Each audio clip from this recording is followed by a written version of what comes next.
Assalamualaikum warahmatullahi wabarakatuh.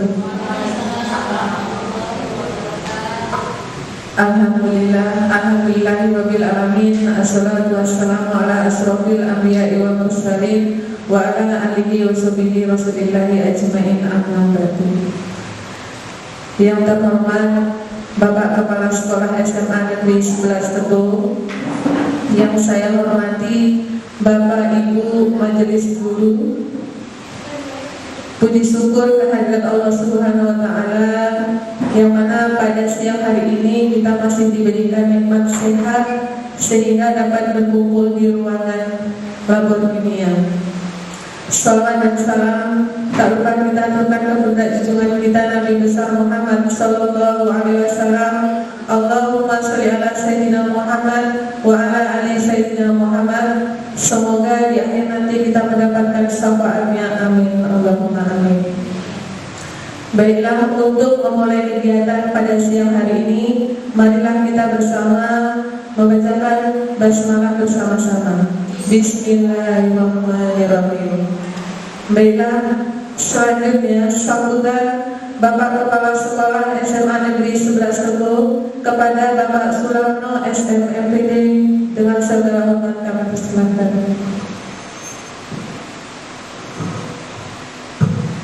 Terima kasih. Assalamualaikum warahmatullahi wabarakatuh.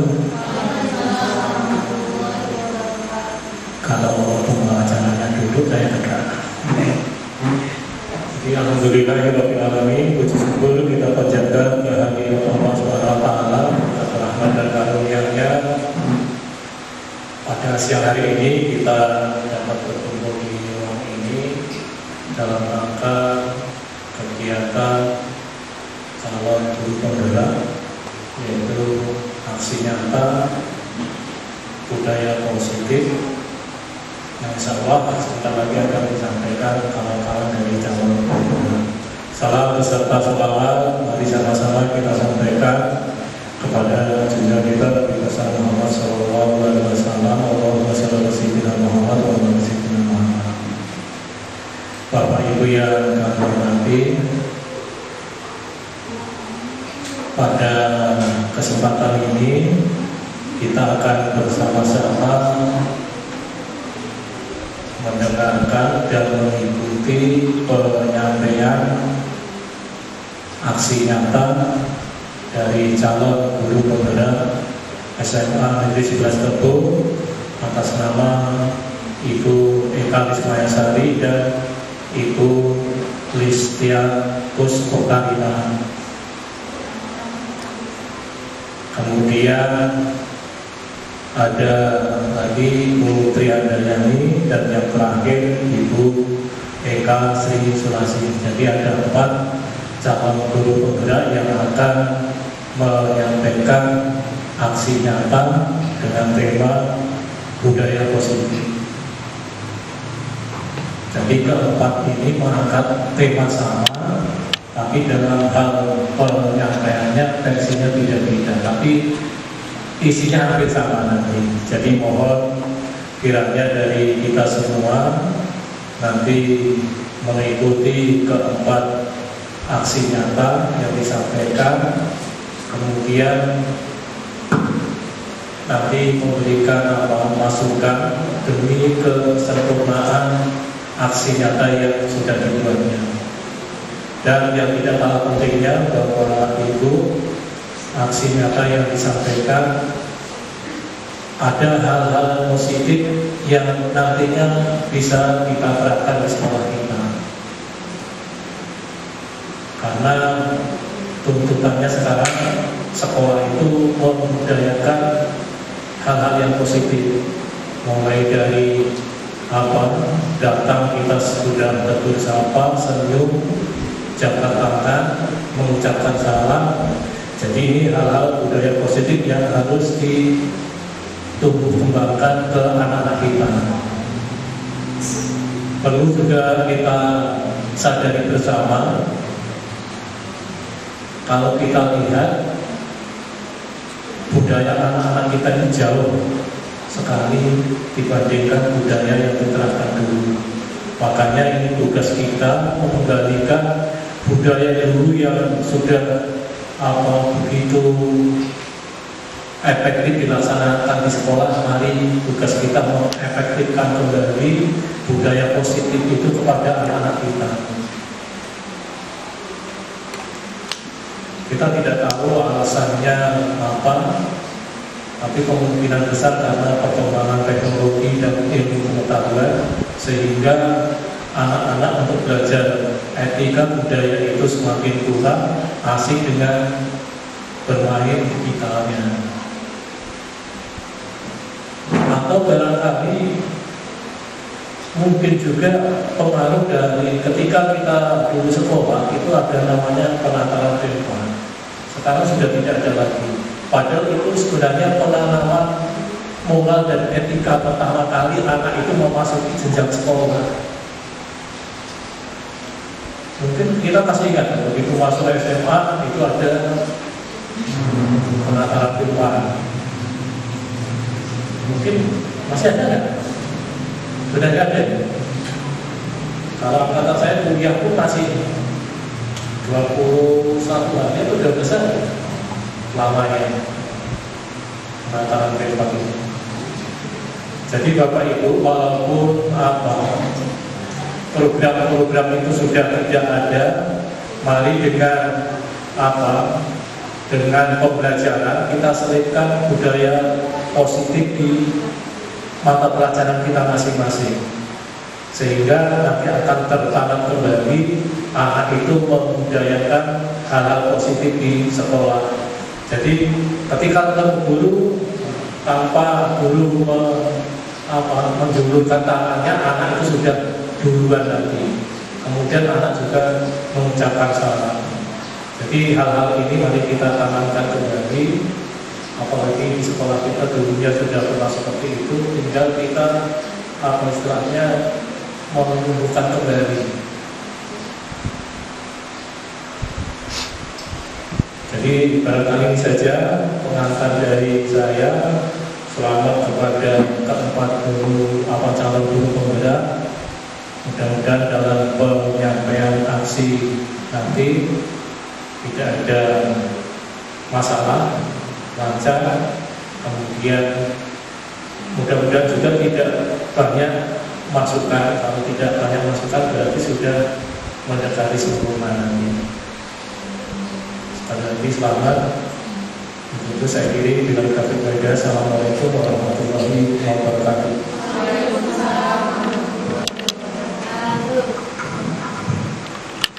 Baik, dengan acara selanjutnya yaitu acara inti, di mana ada penyebaran pemahaman budaya positif oleh CGP Angkatan 10 yang akan disampaikan oleh Ibu Eka Ismail-Sari MPD. Kepada beliau kami persilakan.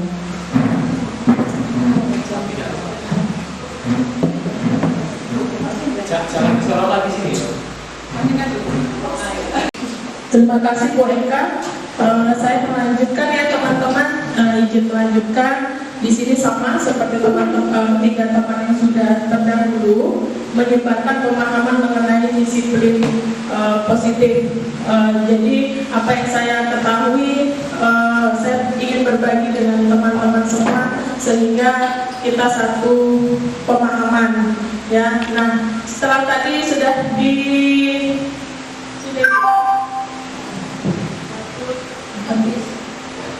sudah dibahas dengan Bu Eka tentang hukuman dan konsekuensi.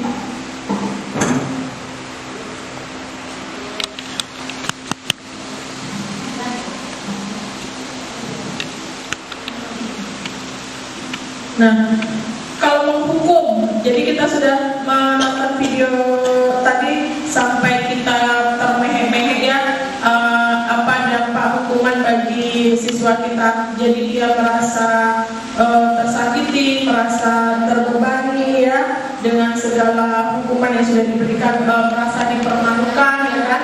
Kemudian apa sebenarnya yang harus kita lakukan terhadap siswa-siswa kita yang melakukan kesalahan? Ya, tentu kita harus mempunyai solusi untuk membuat siswa tersebut bisa kembali bersemangat, bisa kembali ke kelompoknya dengan rasa yang bahagia, tidak terbebani oleh hukuman, tidak merasa dipermalukan. Ada istilah restitusi, yaitu proses menciptakan kondisi bagi murid untuk memperbaiki kesalahan mereka, sehingga mereka bisa kembali pada kelompok mereka dengan karakter yang lebih kuat. Restitusi ini merupakan proses kolaboratif, jadi kita berkolaborasi antara guru dengan siswa untuk mencari solusi dari permasalahan mereka, serta membantu murid berpikir tentang orang seperti apa yang mereka inginkan, ya, apa yang menjadi tujuan mulia bagi murid, dan bagaimana mereka harus memperlakukan orang lain. Jadi tidak hanya diri dia sendiri, tetapi berdampak bagi orang lain, ya. Nah, ini adalah perbedaan antara hukuman dan konsekuensi tadi. Kemudian ada restitusi, ya. Di tabel itu saya bacakan saja karena kecil-kecil, ya. Untuk hukuman itu sesuatu yang menyakitkan harus terjadi hukumannya. Nah, kemudian kalau konsekuensi, sesuatu harus terjadi karena akibat ulahnya, ya. Nah, sedangkan restitusi itu merupakan pilihan. Jadi kalau konsekuensi itu bersifat netral, sedangkan hukuman itu bersifat negatif, ya. Nah, untuk restitusi itu bersifat positif, ya. Hukuman itu tidak nyaman untuk murid atau anak untuk jangka waktu yang panjang. Kemudian kalau konsekuensi tidak nyaman untuk murid atau anak untuk jangka waktu pendek, itu konsekuensi perbedaannya. Kemudian kalau restitusi menguatkan untuk murid atau anak dalam jangka waktu panjang. Kemudian hukuman itu menjadi korban mendapatkan keadilan, ya, korbannya itu menjadi korban mendapatkan keadilan. Kemudian konsekuensi, korbannya bisa diabaikan, ya. Kalau restitusi, korbannya bisa mendapatkan ganti, ya. Untuk hukuman, perilakunya pasti pasif atau agresifnya meningkat. Kemudian kalau konsekuensi, penguatan hanya bertahan dalam jangka waktu yang pendek. Sedangkan restitusi, masalah akan terpecahkan. Tuh, ya. Jadi kalau hukuman itu bersifat negatif, konsekuensi itu netral, restitusi itu bersifat positif. Nah, kemudian ini ada ciri-ciri restitusi, 9 ciri-ciri restitusi. Yang pertama, restitusi itu bukan untuk menebus kesalahan, tetapi untuk belajar dari kesalahan. Kemudian yang kedua, memperbaiki hubungan. Yang ketiga, tawaran, bukan paksaan. Soal hukuman itu kan dipaksa harus melakukan ini, tapi kalau restitusi itu tawaran. Yang keempat, restitusi menuntut untuk melihat ke dalam diri. Yang kelima, restitusi mencari kebutuhan dasar yang mendasari tindakan. Ini kaitannya dengan kebutuhan manusia tadi, ya, kebutuhan kesenangan, kebebasan, kasih sayang. Kemudian yang keenam, restitusi diri adalah cara yang paling baik. Restitusi fokus pada karakter, bukan tindakan. Kemudian restitusi fokus pada solusi. Restitusi mengembalikan murid yang berbuat salah pada kelompoknya.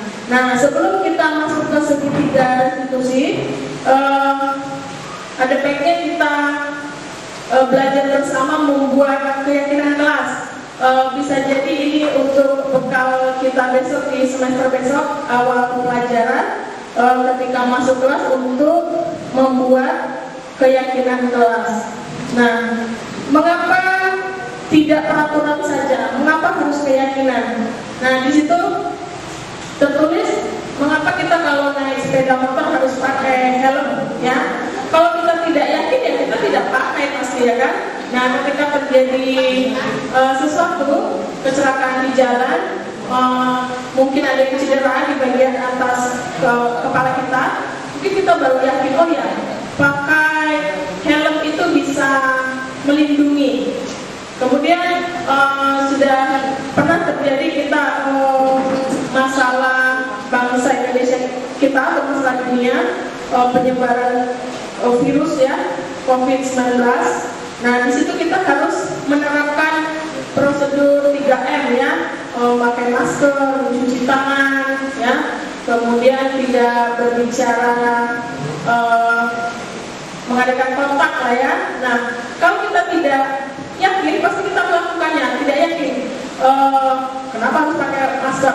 Gak apa-apa, gak pakai masker. Ya tidak apa-apa, tidak yakin dengan memakai masker. Padahal banyak juga korban-korban yang berjatuhan akibat COVID-19 itu ya. Kemudian, mengapa kita memiliki peraturan harus datang tepat waktu pada saat mengikuti pelajaran? Ya, kalau kita yakin kita pasti datang. Itu ada kaitannya dengan hukuman dan penghargaan tadi ya.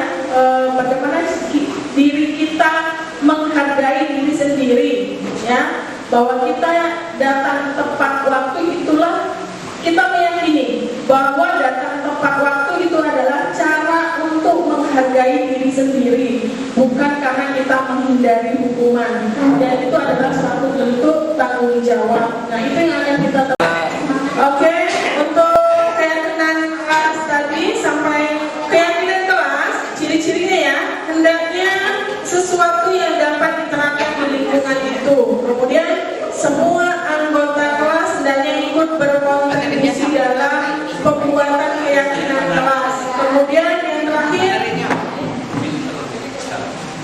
semua anggota kelas bersedia meninjau kembali keyakinan kelas dari waktu ke waktu. Nah, ada peraturan berikut ini ya, yang bisa kita ubah menjadi keyakinan kelas, menjadi pernyataan yang lebih positif ya. Misalkan peraturan selalu kembalikan buku ke tempatnya. Nah, keyakinan kelasnya bisa kita ubah menjadi tanggung jawab atau murid yang bertanggung jawab. Kemudian dilarang mengganggu orang lain. Itu kan pernyataan yang negatif ya. Kita ubah menjadi pernyataan positif, menjadi menghormati orang lain. Selanjutnya, hadir di sekolah 15 menit sebelum pembelajaran dimulai. Nah, keyakinan kelasnya menghormati orang lain dan berkomitmen. Kemudian yang ketiga, dilarang melakukan kekerasan. Nah, keyakinan kelasnya keselamatan dan menghormati orang lain. Nah, dilarang memakai narkoba. Ada tuh di tata tertib sekolah kita itu dilarang memakai narkoba, minuman keras ya. Nah, itu bisa kita ubah menjadi keyakinan kesehatan ya, kesehatan. Bergantian atau menunggu giliran, menghormati orang lain dan bersabar ya. Kemudian jangan berlari di kelas atau koridor. Nah, ini bisa diubah keyakinannya menjadi keselamatan atau keamanan ya. Nah, sekarang saya bagikan kertas pada teman-teman. Kita membuat keyakinan kelas ya. Nah, langkah-langkah membuat keyakinan kelas ini bisa kita terapkan untuk pembelajaran besok di tahun ajaran baru. Yang pertama, memberikan kesempatan kepada semua siswa untuk berpendapat tentang peraturan yang disepakati bersama. Saya bagikan kertas ya.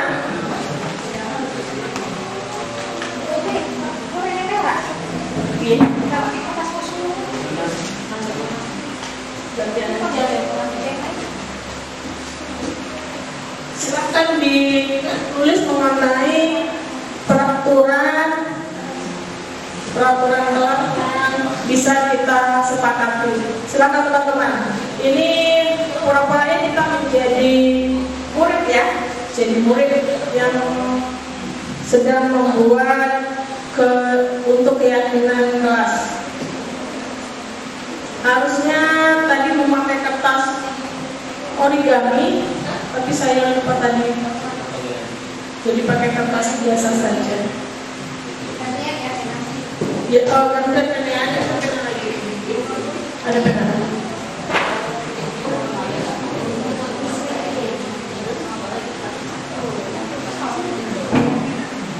Keyakinan. Nah, untuk kelas ini saja lah misalnya. Untuk kelas kita sekarang, apa yang menjadi keyakinan teman-teman untuk mengikuti kelas sekarang ini?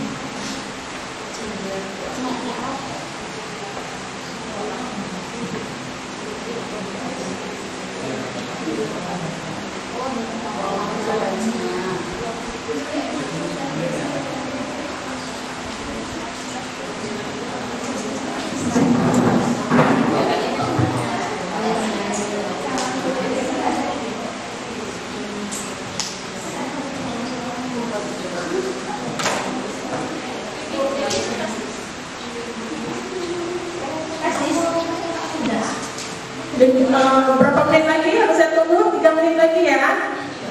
3 menit lagi.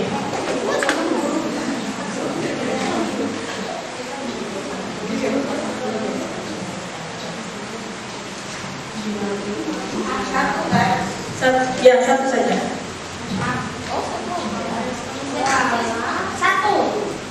Satu. Boleh dua. Boleh.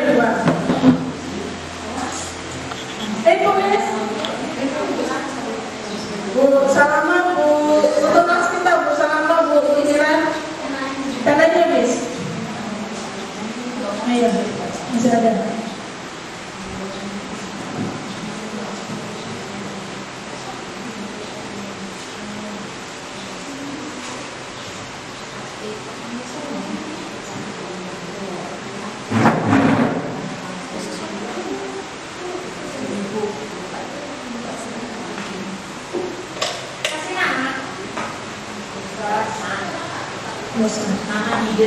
Namanya di dalam.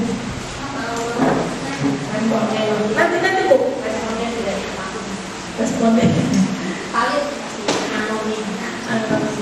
Jalan. Oke, sudah selesai ya. Sudah selesai sebelah kanan, Bu Mira, Bu Salama. Sudah. Oke. Nah, ini kan membuat keyakinan kelas itu merupakan curah pendapat dari setiap anggota kelas. Jadi itu bersifat transparan dan harus diketahui ya apa yang akan menjadi keyakinan kita. Nah, silakan dari Bu Marki untuk membacakan yang di depan. Silakan perkenalkan diri kemudian bacakan keyakinan kelasnya. Silakan Bu Marki. Oke, di depan sini Bu Marki.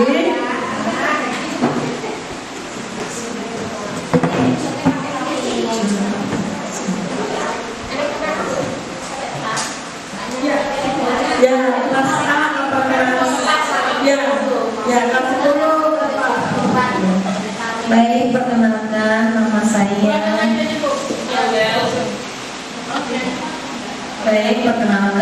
saya. Marki Daniati dari kelas 1.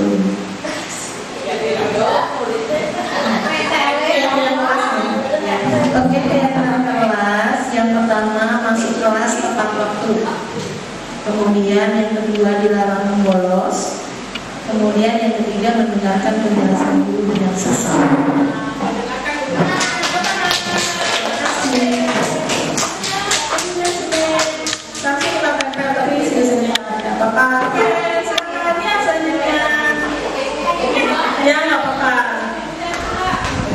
Terima kasih, saya Dewi Mutia dari kelas 10 Pak. Keyakinan kelasnya yang pertama, memakai seragam lengkap sesuai dengan jadwal yang sudah ditentukan. Yang kedua, masuk tepat waktu. Dan yang ketiga, mengumpulkan tugas tepat waktu. Terima kasih.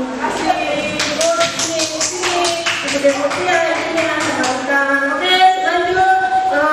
Berikutnya Ibu Suci dari kelas berapa? Pertama kita sebagai sampel. Ya. Ya. Kira-kira efeknya bisa nanti enggak ya? Biar kita nggak ngantuk. Baik, saya lagi Suci Handayani dari kelas 10-4. Keyakinan kelas kami yang pertama saling menyayangi dengan seluruh anak kelas, yang kedua saling menghargai dengan sesama. Itu saja. Oke, terima kasih. Yang kelas yang lepasnya, ya, oke, selanjutnya Bu Fitriana dari kelas berapa?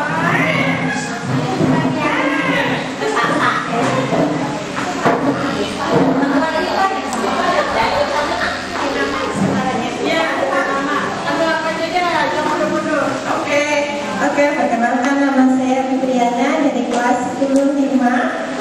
Keyakinan menurut saya yang pertama saling bekerja sama satu sama lain dan saling menghargai. Yang kedua berperilaku sopan santun. Oke, terima kasih. Terima kasih. Silakan Bu Rizka dari kelas berapa? Alhamdulillah. 10-6 sampai kita ya. Baik, perkenalkan nama saya Siti Ariska dari kelas 10-6. Saya akan menyampaikan keyakinan kelas, di mana di sini yang pertama saling menghargai dan tepat waktu dan aktif di kelas. Terima kasih. Oke, selanjutnya Bu Ani dari kelas 10-7. Nama Ani Adita Sari kelas 11 peminatan ekonomi. Kami menjaga etika dan sopan santun. Kertasnya Bu, ya ini nanti kita akan mengumpulkan menjadi suatu keyakinan kelas. Silakan Ibu Tumina. Oh, di sini. Oke, di sini. Ya, nanti kita masuk TPRI Provinsi Bengkulu.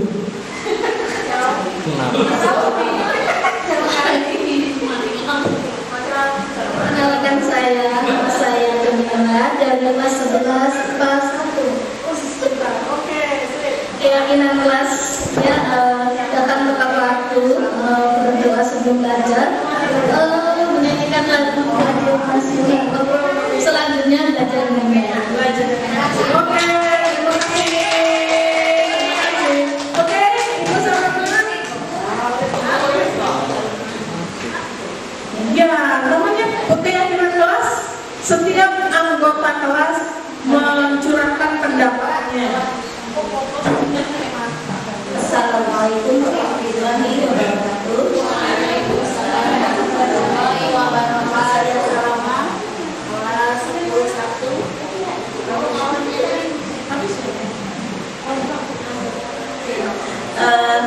Datang lebih awal 5 menit sebelum mulai belajar, kemudian saling menghargai antara peserta satu dengan yang lain.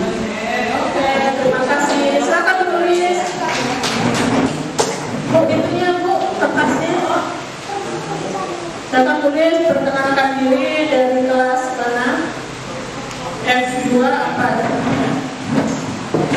Bismillahirrahmanirrahim. Assalamualaikum warahmatullahi wabarakatuh. Perkenalkan nama saya Rizky dari F4. Keyakinan kelas kami datang tepat waktu, bekerja sama dalam berdiskusi dan saling menghargai. Oke, terima kasih. Kurangan. Nah, ini adalah langkah pertama kita, mendengarkan curah pendapat dari setiap anggota kelompok. Kemudian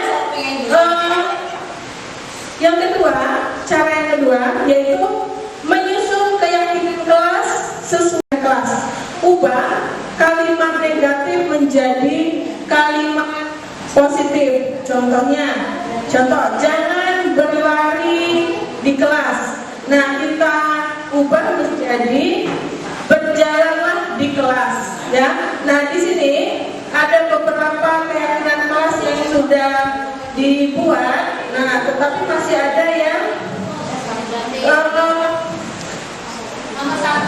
kalimat negatif, ya, kalimat negatif. Nah, misalkan masuk kelas tepat waktu. Yang kedua, dilarang membolos. Nah, kita pikirkan bersama-sama. Ketika ada kalimat dilarang membolos, itu negatif, ya, dilarang. Nah, kita ubah menjadi kalimat positif. Misalkan menjadi apa? Dilarang membolos. Dilarang membolos.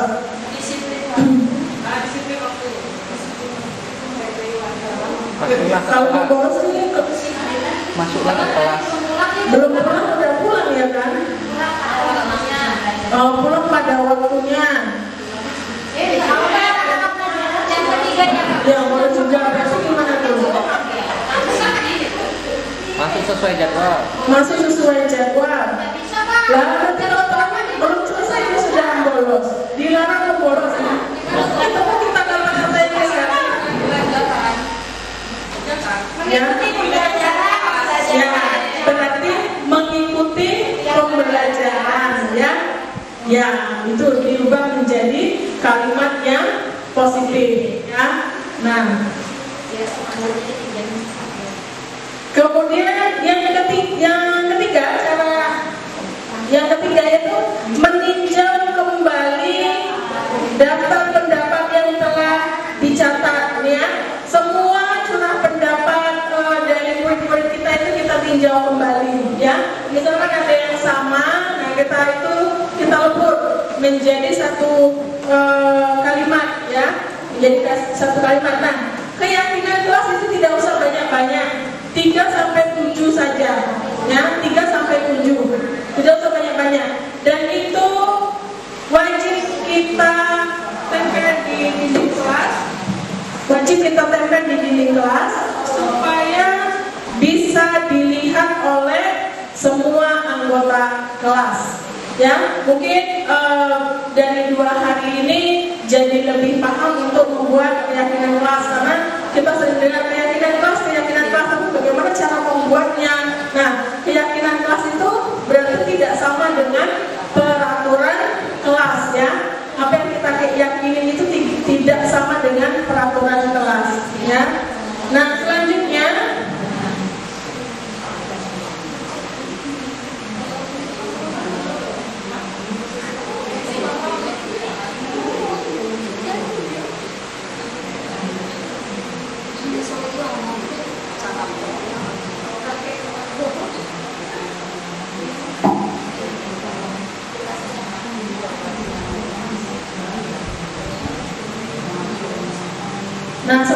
kita belajar tentang 5 posisi kontrol sebelum kita ke tahap restriksi, ya. Tadi kita sudah lihat video juga ketika si Dani datang, gurunya bagaimana? Guru marah, ya kan? Dani, lagi-lagi kamu, ya kan? Pak, pukul. Berarti dia sebagai apa? Gurunya sebagai apa? Penghukum, ya, menghukum. Nah, posisi kontrol sudah dijelaskan.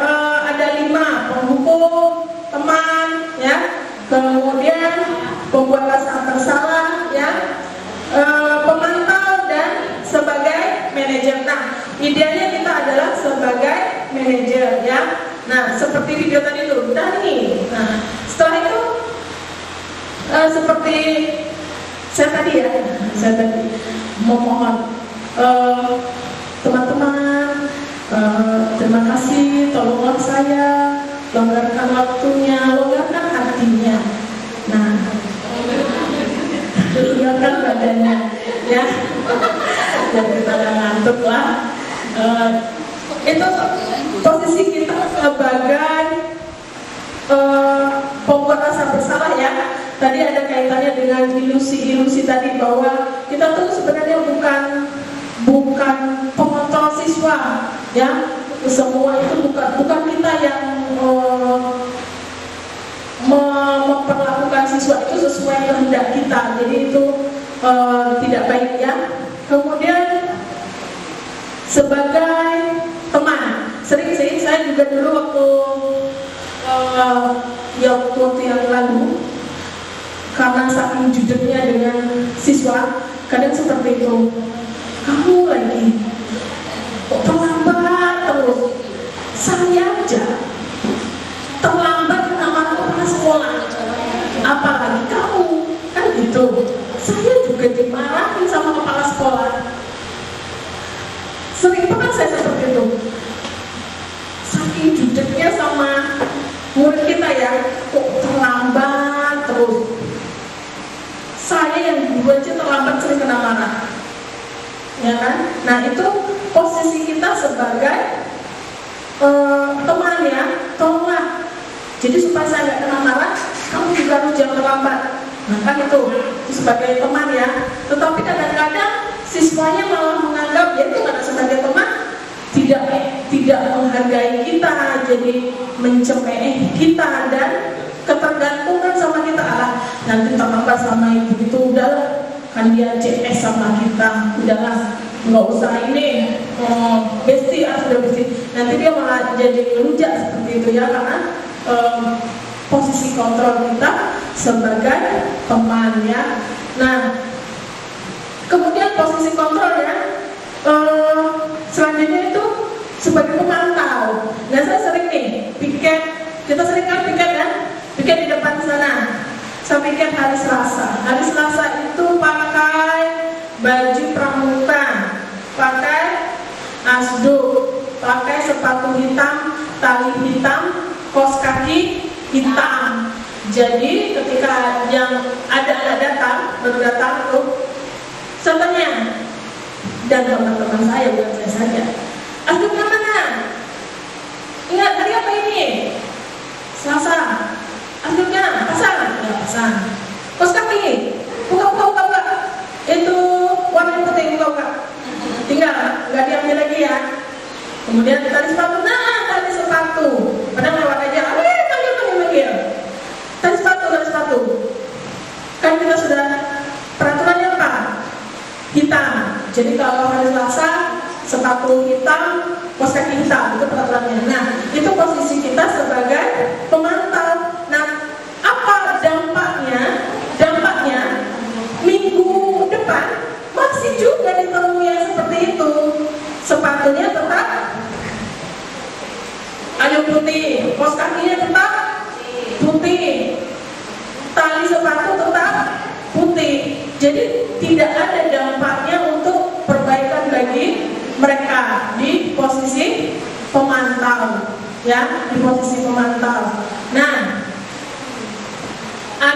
yang paling baik itu kita di posisi manajer. Di posisi manajer ini kita itu harus membuat pertanyaan-pertanyaan, mengajukan pertanyaan.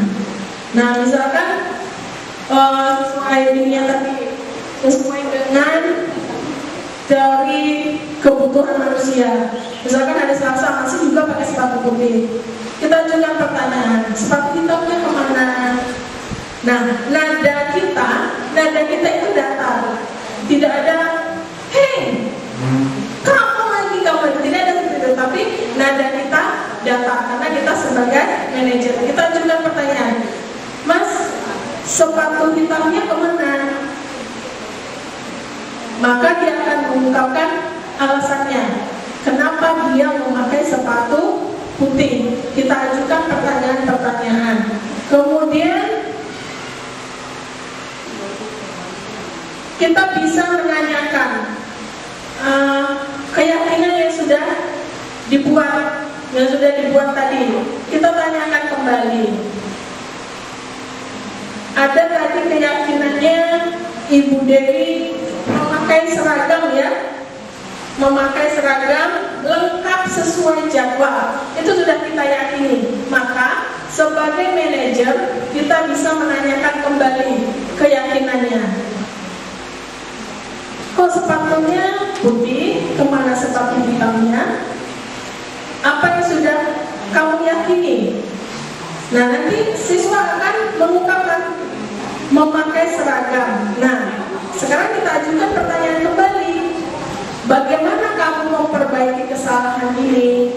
Nah, maka siswa akan bisa menjawab, oh ya, minggu depan saya akan memakai seragam sesuai jadwal. Kemudian, jika kita sebagai manajer, maka akan menguatkan pribadinya. Kita tidak merasa tidak membuat anak tersakiti, membuat anak minder, ya, karena nada kita juga datang, kita ajukan pertanyaan, jadi mereka bisa memberikan alasan-alasan mengapa mereka melakukannya, ya. Kemudian sebagai posisi manajer, murid meletakkan dirinya sebagai individu yang positif dalam dirinya, ya, menjadi individu yang positif. Jadi dia merasa, oh ya, minggu depan saya tidak akan mengulanginya lagi, maka saya akan memakai sepatu hitam. Yang terakhir, untuk posisi manajer ini sebagai mengevaluasi diri, bagaimana cara memperbaiki diri. Jadi dari posisi manajer ini, maka siswa akan menemukan bagaimana mereka untuk menemukan perbaikan atas kesalahannya.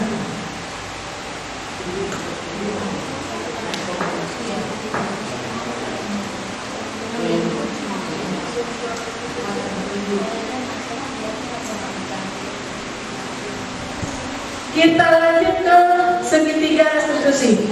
Kita sebenarnya pernah, ya, melakukan ini mungkin secara tidak sengaja, bagaimana saat murid kita melakukan kesalahan dan bagaimana kita mencari solusinya.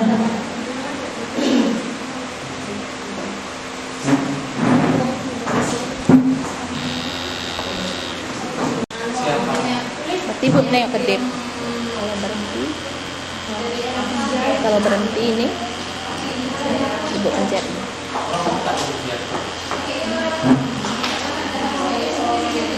Ini belum, berarti tidak. Kalau ada merah itu berarti jalan. Karina. Oke, kita lanjut dengan segitiga restitusi, ya.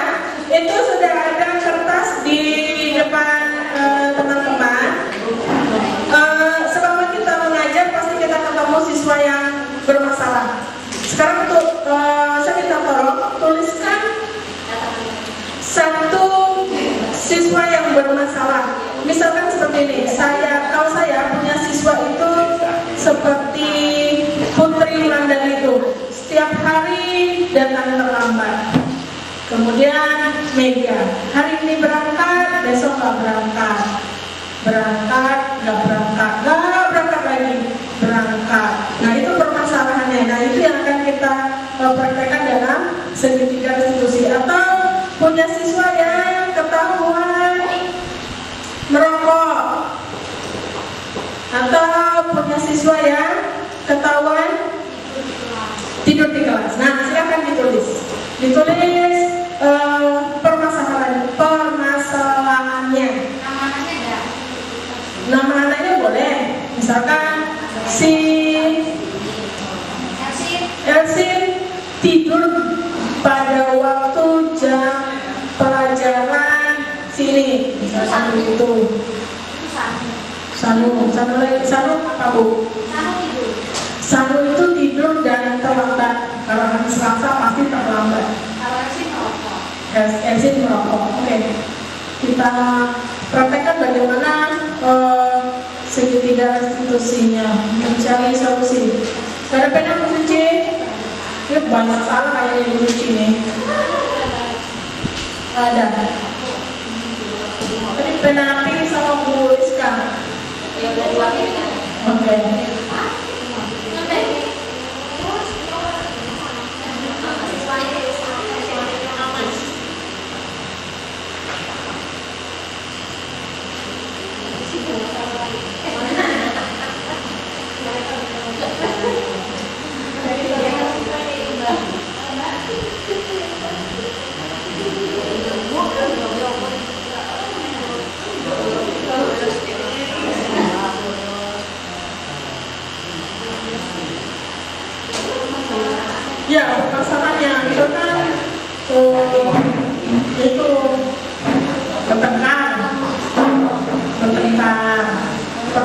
misalkan si Desa menemukan dengan cacat, ya apa?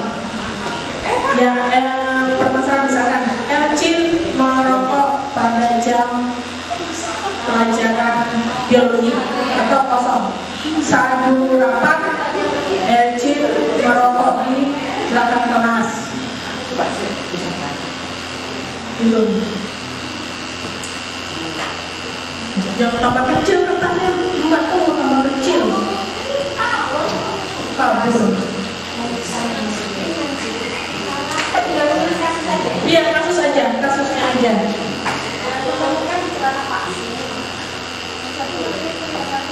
Oke, sudah ya Bu ya? Nah, kita langsung ke segitiga restitusinya ya. Yang pertama langkahnya yaitu menstabilkan identitas. Menstabilkan identitas ini untuk membuat anak yang merasa gagal karena berbuat salah menjadi positif terhadap dirinya.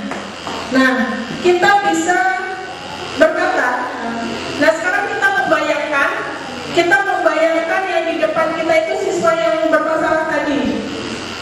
Yang betul, siapa tadi yang bermasalah? Bu Suci, siapa yang bermasalah? Lagi mau ditulis. Nah, main ke rumah teman. Oh ya, berarti tidak sampai berangkat sekolah tapi tidak sampai.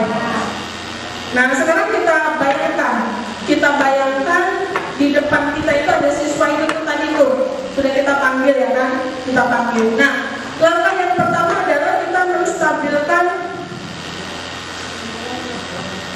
menstabilkan anak identitasnya. Supaya apa? Supaya mereka itu jadi merasa orang yang positif ya. Kita bisa membuat perkataan ya kan. Nah, tadi kan kita sudah membayangkan siswa yang bermasalah tadi di depan kita ya. Nah, misalkan siapa Bu Suci namanya? Sarul dari rumah berangkat sekolah tapi tidak sampai. Nah, ketika kita panggil Sarul tahu kenapa dipanggil? Nggak tahu Bu. Nah, ya kan? Sarul tadi sampai ke sekolah? Tidak Bu. Nah, kita bisa berkata seperti ini.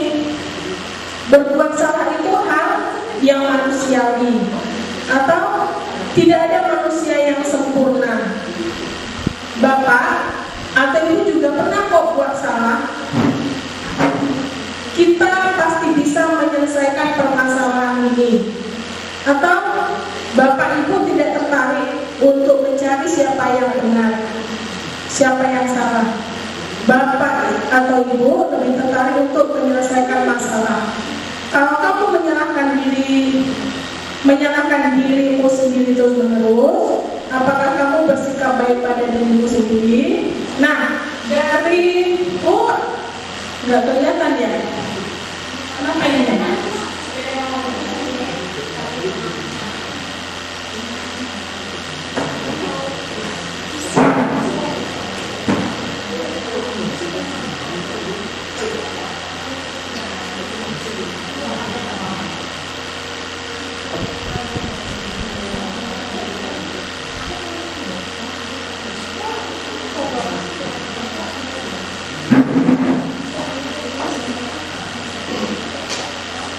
Oh iya, masuk. Nah, kelihatan ya, teman-teman ya, kelihatan ya. Nah, sekarang silakan pilih kata-kata tersebut untuk menstabilkan kesalahan dulu. Misalkan tadi kan sudah saya bilang kita membayangkan siswa kita tadi di depan kita, sudah kita panggil karena kesalahannya. Nah, apa yang akan kita katakan pada siswa tersebut? Silakan pilih kata-katanya di situ. Silakan pilih. Itu salah satu ciri untuk menstabilkan kesalahan, membuat membuat siswa kita menjadi lebih positif ya dari identitas gagal tadi. Silakan dituliskan di kertasnya.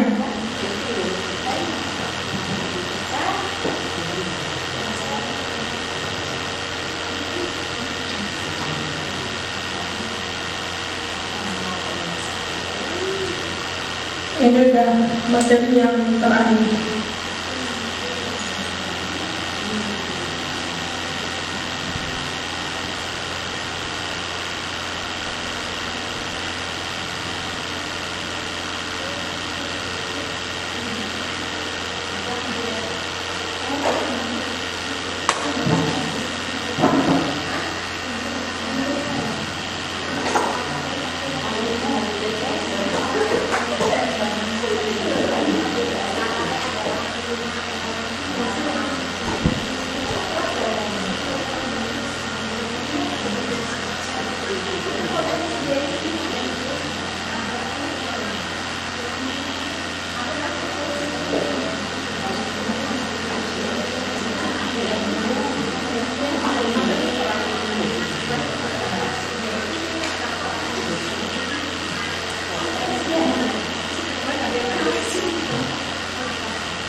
Oke, sudah ya.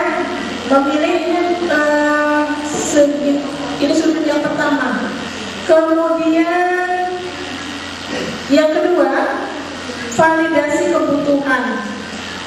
Nah, di validasi kebutuhan ini kita membantu murid mengenali kebutuhan dasarnya yang ingin dipenuhi ketika melakukan kesalahan tersebut. Ya, pada dasarnya setiap tindakan manusia itu tujuannya adalah memenuhi kebutuhan dasar. Apakah kebutuhan dasar penguasaan, kebebasan, kasih sayang, rasa diterima, kesenangan, atau bertahan hidup. Nah, seperti bukan kita sih, saya di sini itu untuk memenuhi kebutuhan bertahan hidup karena saya bekerja.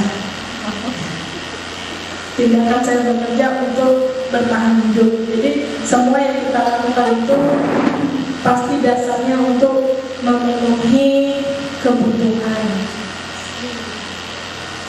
Nah, kita bisa berkata seperti ini dengan siswa kita. Kamu bisa saja melakukan hal yang lebih buruk, tapi kamu tidak melakukannya, kan? Kamu pasti punya alasan mengapa melakukannya. Yang ketiga, apa yang penting bagi kamu? Yang keempat, kamu boleh tetap berusaha menjaga sikap itu, tapi tambahkan sikap yang lain yang benar. Maukah kamu belajar cara lain untuk mendapatkan yang kamu butuhkan tanpa harus memukul-mukul? Nah, yang selanjutnya, teman-teman boleh memilih kata-kata yang mana yang pas untuk kasus masing-masing kita tadi. Misalkan Bu Suci tadi tidak sampai sekolah. Tidak sampai sekolah, bagusnya untuk memvalidasi kebutuhan, kata-kata yang mana ya? Bisa sih, kamu pasti punya alasan mengapa melakukannya. Karena nggak sampai ke sekolah, kan? Atau yang pertama, kamu bisa saja melakukan hal yang lebih buruk, tapi kamu tidak melakukannya, kan?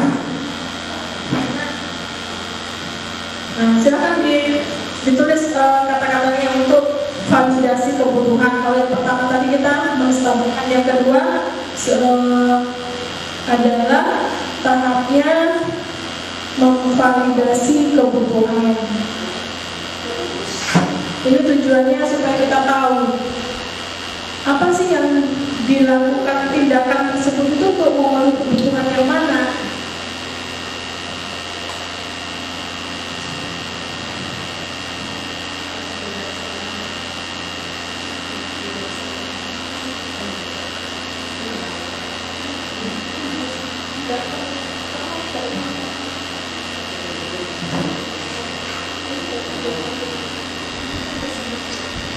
Nah, ini kita tujuannya di sini adalah anak itu bisa melihat kesalahannya dihubungkan dengan norma sosial dan nilai-nilai yang mendasari manusia berinteraksi dengan dengan orang lain ya. Nah, pada tahap ini apa yang kita katakan? Nah, misalnya apa nilai yang kita percaya di kelas atau sekolah kita. Nah, untuk kasus Bu Suci tadi kan kita sudah buat keyakinan kelas mengikuti pembelajaran dengan baik. Maka dia harus tahu itu keyakinan kelasnya itu. Lalu kita tanya, Sarul, kamu tahu keyakinan kelas kita? Tahu Bu. Apa? Mengikuti pembelajaran dengan baik. Berarti kan harus dari awal sampai akhir seperti itu ya. Nah, kemudian yang kedua, nilai-nilai universal apa yang telah kita sepakati? Kelas yang ideal itu seperti apa sih? Ya, atau kamu ingin jadi anak seperti apa? Apa yang kamu rasakan ketika kamu melakukan itu? Kamu menjadi orang seperti apa? Nah, tapi ini tidak harus kaku seperti ini. Maksudnya kita ya pertanyaannya tidak harus kaku, oh begini. Gitu. Yang merokok tadi misalnya kan, tentu kita validasi dulu kesalahannya. Seorang pemuda juga pernah seperti kamu berbuat salah.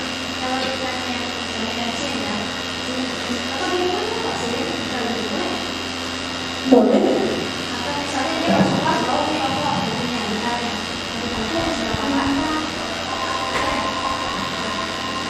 Pagi-pagi habis berapa batang, kita ini dulu Bu, biar anak itu tidak dari kalau itu menyudutkan, ini membuat mereka itu sudah tahu salah sebenarnya, tapi bagaimana mereka menjadi netral. Oh, Bapak semua orang itu pernah juga berbuat salah seperti saya kok.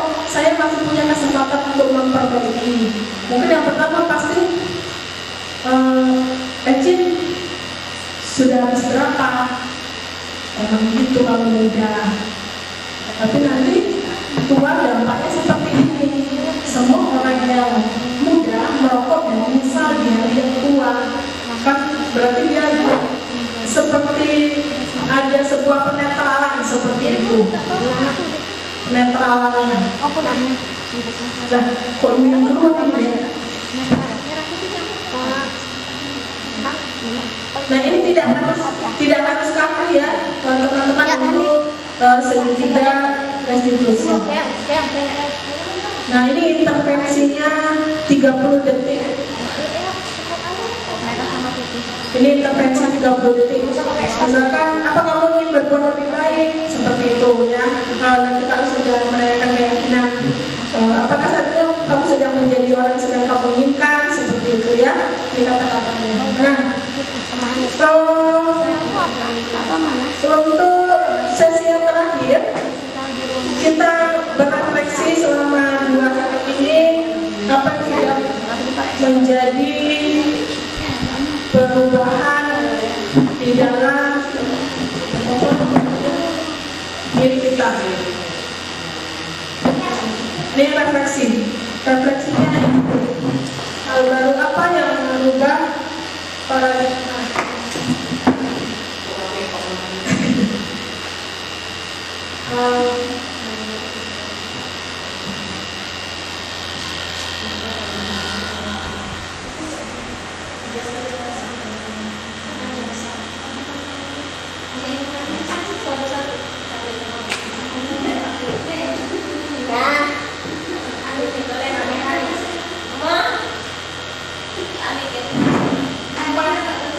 Empat saja kok, hal baru apa yang merubah paradigma yang saya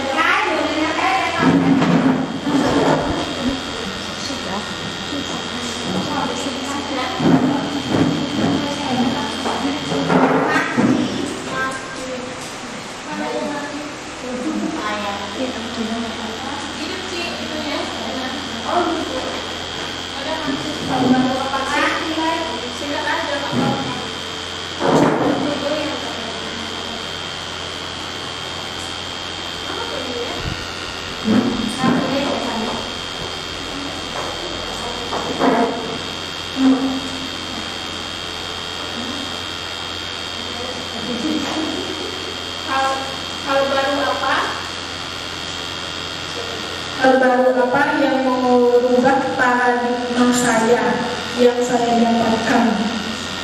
Nomor 1.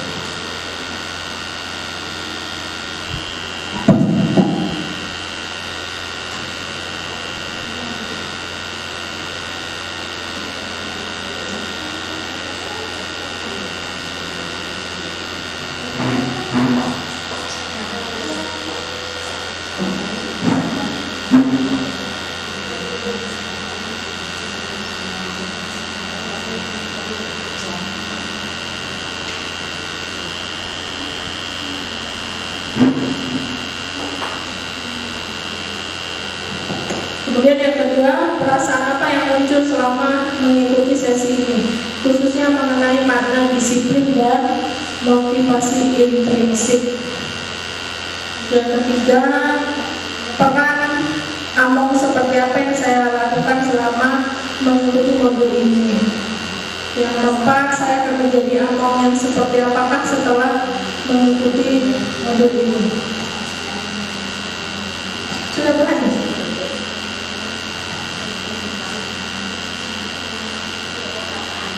Ya, perasaannya.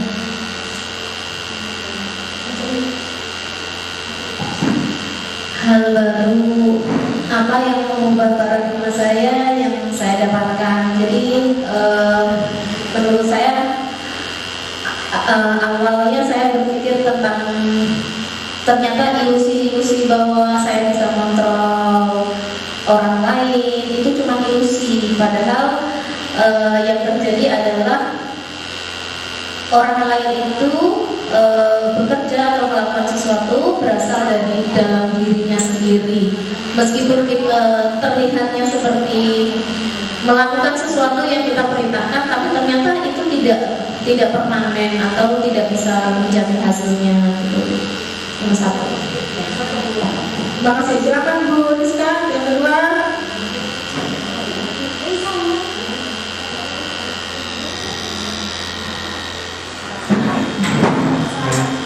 Baik, perasaan apa yang muncul selama mengikuti sesi ini, khususnya makna disiplin dan motivasi intrinsik.